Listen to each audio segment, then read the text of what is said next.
থানায় একটা ডায়েরি করে তারপর গেছি বাড়িতে গেছি। বাড়িতে ঢুকার আগে আমরা আমাদের বাড়ির যে সর্দার, বাড়ির একজন যে সর্দার থাকে ওনাকে নিয়ে সাথে ঢুকছি।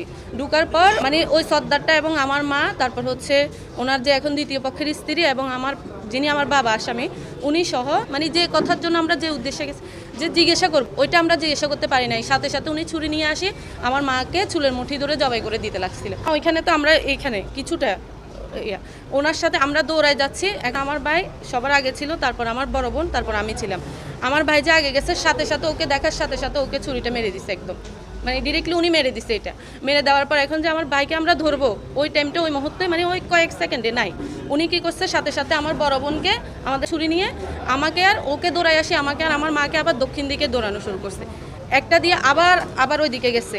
ওইখানে কিন্তু তখনই আমার চাচারা মানে আমার চাচারা সবাই লাঠি নিয়ে উপস্থিত হয়েছে আমাদেরকে মারার জন্য। হ্যাঁ, আমার মা তো ওনার সম্পদই বা হারাই ফেলছে এক ধরনের। আমরা আমার ভাইকে হারাই ফেলছি।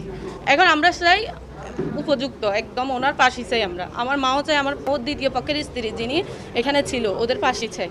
আর ওনাকে এতদিন যারা উস্কাইছে, উস্কানিমূলক কথা বলছে তাদেরও আমরা শাস্তির দাবি চাই।